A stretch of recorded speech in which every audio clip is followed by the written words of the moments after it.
Sejam bem-vindos a mais uma edição do Literatos TV, um programa para quem gosta e para quem ainda não gosta de literatura.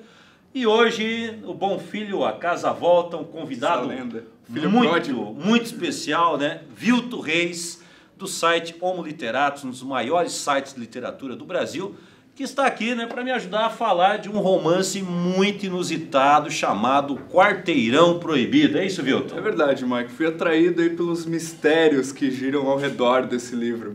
Legal, né? A autora, ela não dá entrevistas, ela não aparece, a gente não sabe quem é. Exatamente quem é.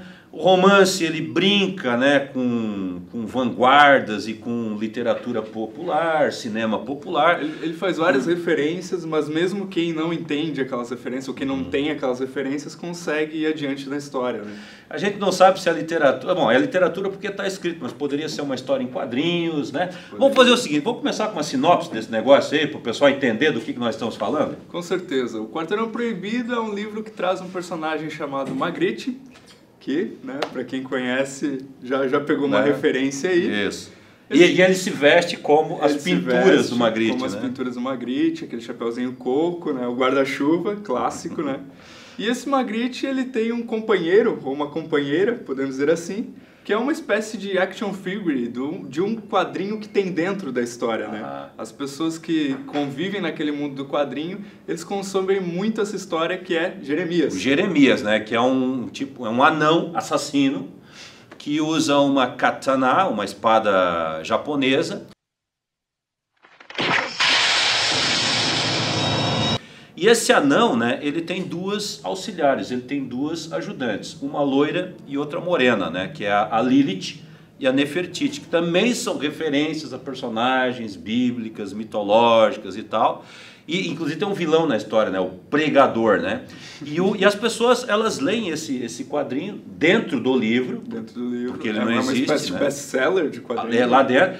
E tem toda a sorte de bonequinhos, de merchandise, o diabo a quatro que as pessoas consomem. Mais ou menos o que a gente vê aí agora com os produtos da Marvel. Mais ou menos isso, né? Dentro do universo do livro. Mas o Magritte, né? Eu acho que o mais marcante é que ele trabalha num local, no mínimo, inusitado, né? Sim, uma biblioteca subterrânea, Michael. E é uma biblioteca que, assim, de cara, você começa a ler, você vê que tem 9 andares essa biblioteca, e você, opa, tem uma referência aí à Divina Comédia, né? Pra quem conhece, pra quem já ouviu falar.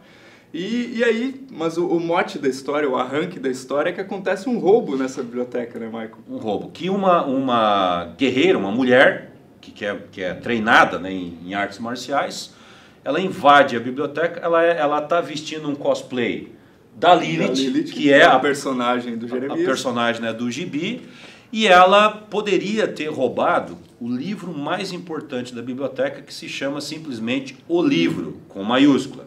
Mas ela se contenta em pegar um livro do andar superior, porque na biblioteca as coisas funcionam assim: conforme o andar você vai descendo nos andares, os livros eles vão ficando cada vez mais perigosos. São livros copiados à mão, em plena era digital. Em plena era digital. E livros que não podem ser lidos por ninguém. Então, como é que se explica, né? Ou seja, para que ter uma biblioteca com livros copiados à mão, que não podem ser lidos por ninguém, que são guardados por soldados armados, mas o problema é esse, né? Porque essa moça, né, ela consegue invadir um sistema avançadíssimo de segurança. Aí é meio hollywoodiano, né? meio filme de Hollywood, né? Mas uma coisa bem hollywoodiana, inclusive, é que tipo, os guardas ali vamos dizer assim, no pavimento onde acontece a vida normal, eles têm lojas, eles estão ali misturados às pessoas. Então, disfarçados, né? Eles estão disfarçados. Se alguém passar por ali, não vai saber da existência dessa biblioteca. Exato. Mas a gente pode voltar ao Magritte. O que o Magritte faz na biblioteca? Bom, ele é o responsável pelo RH, e aí começa a ficar muito estranho esse romance. Eu te confesso, quando eu comecei a ler, eu pensei, isso não é boa coisa não. Mas de repente eu comecei a perceber certas referências, algumas referências bem eruditas, e outras referências assim extremamente populares, eu diria até popularescas, né? Muitas referências, por exemplo, a filmes do tipo C, né? Feitos assim mesmo para um público assim não muito preparado. E o Magritte, ele é acusado de ser um comparsa, né, dessa invasora. e ele tem apenas 24 horas, né, o Tic-Tac Movie, né? Ele tem 24 horas para recuperar o livro, descobrir quem foi o verdadeiro traidor, né? Senão vai acontecer, né, uma espécie de uma solução final. Isso não é spoiler porque está logo nos primeiros capítulos, que todo mundo da biblioteca vai ser assassinado e substituído. É uma medida de segurança, né? É uma medida de segurança, porque se existe um traidor entre, sei lá, os 100 e poucos funcionários ali da biblioteca... E não tem como descobrir quem é. Mata todo mundo, né, troca, bota o pessoal de volta, né, e uma biblioteca, né, comandada por uma organização secreta que existe aí há pelo menos 550 anos, segundo... Né. Bom, esse é o start. Esse é o start esse é o começo. Mas aí começam as referências. Como é que a gente pode começar a falar das referências. É só um assunto ainda. Eu acho que a gente pode falar da companheira do Magritte, né, o bonequinho que eu comecei a falar e depois a gente foi adiante. Que o nome é Jeremias. Que é o Jeremias. Que é o bonequinho que ele usa no ombro, né? Apesar disso, esse bonequinho é apaixonado por ele. E ele é apaixonado pelo bonequinho. É uma relação bizarra, estranha. É muito estranho. Mas aí que tá. Esse romance ele mistura, por exemplo, isso é um elemento de vanguarda, isso é típico, por exemplo, daquela literatura de vanguarda do começo do século XX, o próprio surrealismo, daí a referência ao Magritte, aquela coisa toda, e ao mesmo tempo, né, tem essa referência à cultura mais popularesca. Sabe o que eu encontrei nesse romance assim, que me chamou a atenção, que eu acho? Por exemplo, Jung.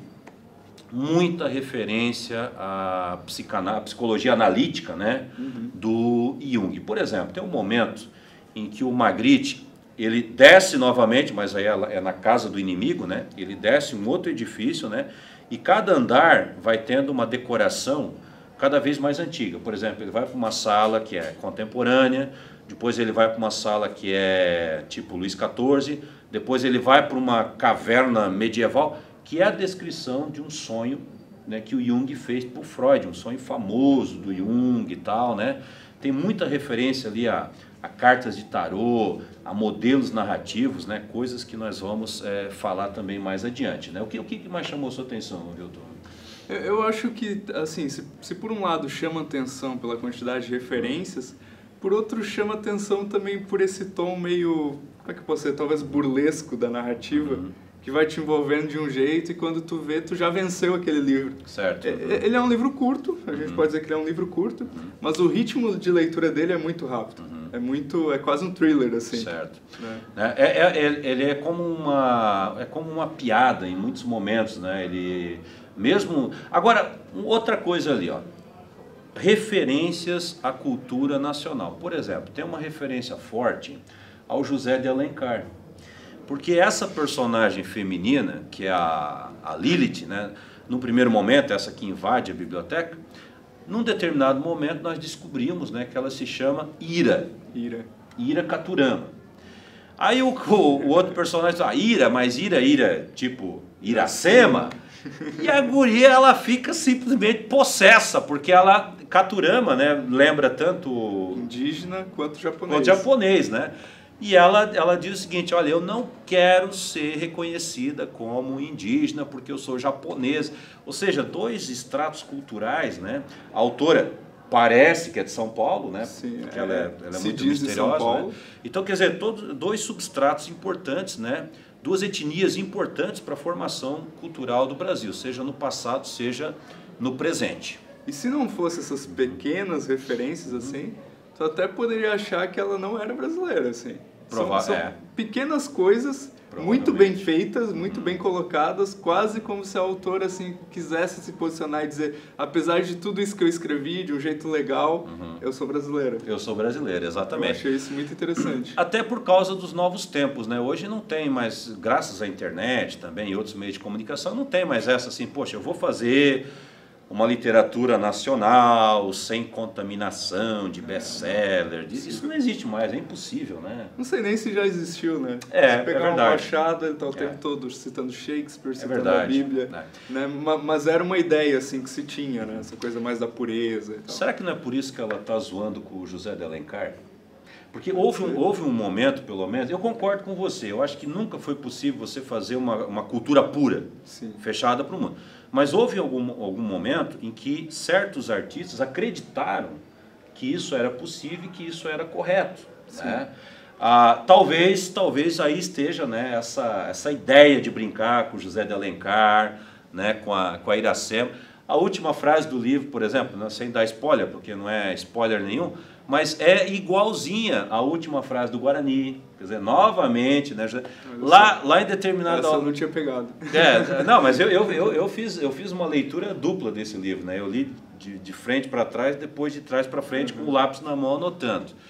E num determinado momento aparece lá a Biblioteca Pública Municipal José Martiniano de Alencar. Né?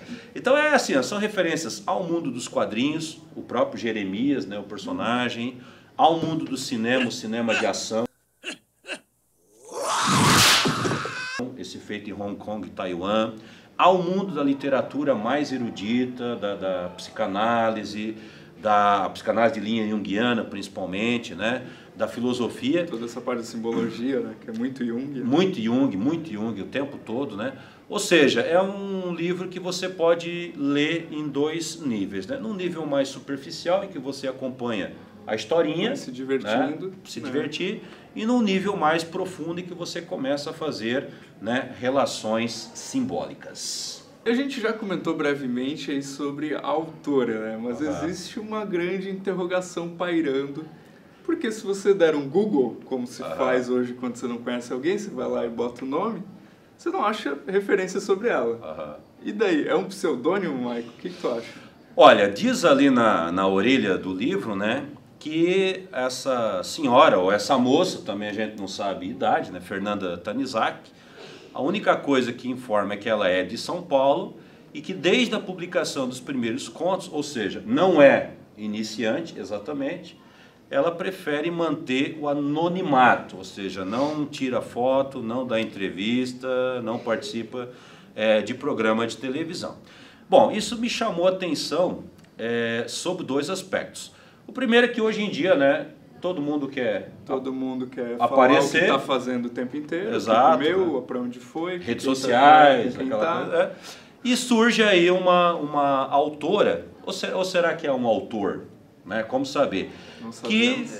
Que vai na linha do Rubem Fonseca, do Dalto Trevisan, assim, tipo, não dou entrevista porque o livro tem para dizer aquilo que o livro tem para dizer e ponto final. O que é curioso é que dentro da história, a autora do gibi, Jeremias, né? Cara, eu não sei se eu estou viajando, mas eu descobri um negócio. Lá vem a teoria. Lá vem a teoria da conspiração. E aquela autora, o nome dela é Lilian W. Sirene. Se você forçar um pouco a imaginação e fizer um anagrama, é possível você formar William Eisner, que é o nome do Will Eisner, o autor do Spirit, quer dizer, que é o cara mais respeitado no mundo dos quadrinhos. E essa autora, dentro da narrativa, ela também não aparece, ela é também uma pessoa anônima, né, essa coisa toda. Agora, o que é certo é que Tanizaki, para mim, é um pseudônimo. Porque tem o Junichiro Tanizaki, sim, que é um autor japonês. De repente pode ser o nome, porque São Paulo, né, tem bastante japonês, sim, e tal, né? Mas pode ser também um pseudônimo, né? Difícil dizer. Difícil então, assim, dizer. Para mim é um pseudônimo. Agora, se é um homem, se é uma mulher, se é uma pessoa jovem, uma pessoa velha... Eu acho que deve ser uma pessoa um pouco velha, porque a quantidade de referências, né, pressupõe uma certa bagagem de leitura. Não quer dizer... ponto. Mas não é, eu acho que não é... Bom, não quer dizer que um jovem também não possa fazer.